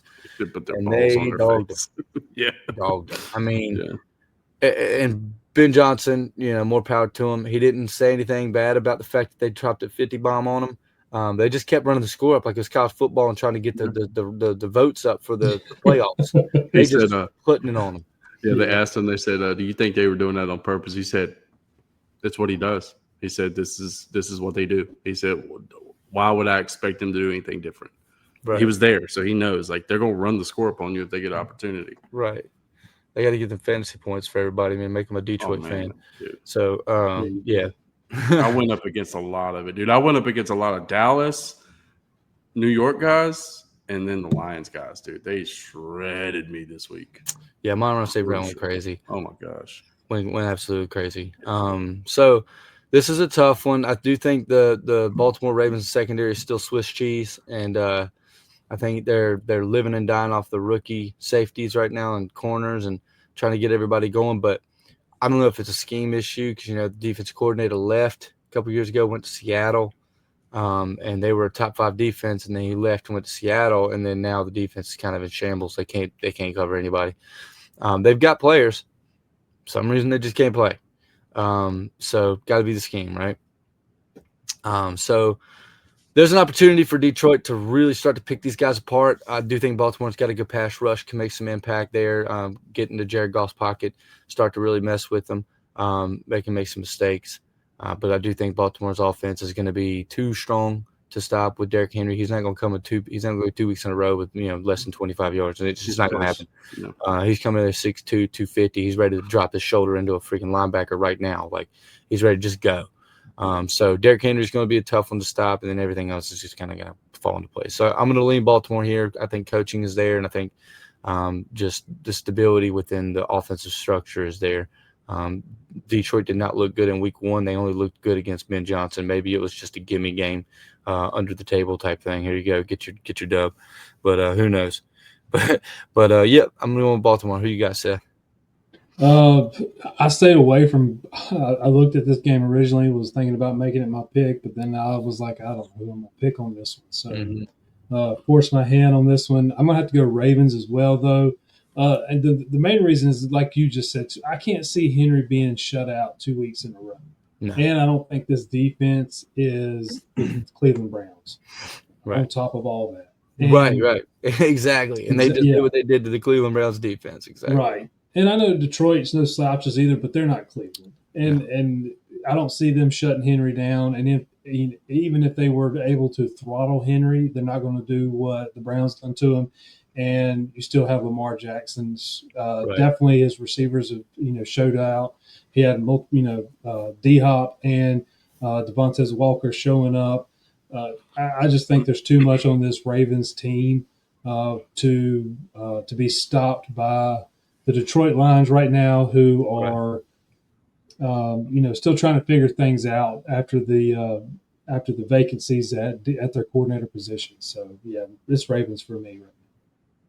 Okay. Yeah. I picked these guys to only lose one game during the season. So it's Ravens. All right. It's Ravens for the rest of the season, my dude. So John also picked – who did he pick? Lions. All right. Hey, it's a chance to catch up to him. Yeah, true that. John's game of the week was Dallas and Chicago. Who y'all got, James? Dallas. John. Cowboys for me too. Okay. John has Dallas. And I'm going to go against the grain on this one. I'm going to pick Ben Johnson. A little odd. I know that you got a freaking 50 burger dropped on him, but I know this is probably not the right pick. You don't do it usually after that, but I do think they have a good defense. I do think they just kind of lost some wind there. Like I said, I don't think I don't think Dallas has the defense to control Chicago the way the Lions defense was able to get to Caleb Williams. Dallas defense was looking abysmal last week. I mean, they couldn't stop anybody. They were getting carved up. So I do think matchup-wise, I do think this is a good matchup for Chicago to be able to get a W this week. So that's why I picked those guys. Thursday night game is Miami Dolphins versus the Buffalo Bills. Bills. I don't know why. I'm just going to say sweet. I'm not even going to look at John's pick. I already know just because he's just lock over Josh Allen. Atlanta and the Falcons. I will actually look at his pick here. Maybe he picks the Panthers. But who do y'all have? All right. No. I'm going with Atlanta. All right, James. I'm going with Atlanta, man. 2 offensive linemen down. That pass rush looks serious. And like I told Dean, I'm not stressing myself over the Panthers anymore. Seth, I'll tell you this now. Show it to me. That's where I'm at now. You gotta show it to me. Hey, you know what make me happy this week? Don't turn the ball over. Yeah. 0 turnovers. Lose the game with 0 turnovers, and I'll be happy. Like, it's just, I mean, you gotta show it now. Yeah. Put your big boy pants on. You're in the NFL. Yeah, I last week I sort of went with my heart on it. I thought maybe that we sort of had Cardinals numbers, number on top of all that going back several years. They seem to be, even last year. We got them last year. Was one of our wins. I think after the Cowboys game, wasn't it, or something? But anyway, I thought that was going to be it. I thought that was going to be, hey, we're going to get the ship righted on this, and then even when they try to give it to us, we couldn't do it. I just can't. Right. I can't. Hey, you take the turnovers. You take turnovers away. You did. Yeah. You take 10 points off turnovers. You did. You had their number. Like so. Well, I'm gonna be a little different. Oh shit. I'm going for the Who John okay, took? Panthers. Atlanta? He took Atlanta. I'm going Panthers here. I didn't pick them last week. I picked the Cardinals last week. I needed to see them come out and play some football for once. I saw a good pass rush. I saw a good run defense. We're not stopping Bijan, I don't think. Pitts, we still struggle to stop a tight end because we got Boston Scott back there. We have no linebacker play. So Kyle Pitts, Nick Scott, I keep calling him Boston Scott. Who the hell's Boston Scott? Why do I keep saying that? Who is Boston Scott? That's a name. That's somebody. He's somewhere. He's somewhere. He was a running back. Yeah. Wasn't one of our running backs? It ain't ours. I think maybe Philly. Boston Scott. He's definitely a running back. Yeah, he is a name. He is a running back. He's a running back. He played for Philly. Yeah, but I think he's not there now. Yeah. I don't know where he's at now, but he was Boston Scott was their one of their big names. Yeah, Saints, Philly, Rams, Pittsburgh. So he's at Pittsburgh now. Anyway. Whoops. Nick Scott. Thanks for correcting me in the last 5 minutes, Seth. I've been calling this dude Boston Scott the entire freaking episode. Whatever. Scott. Shit. He's a liability.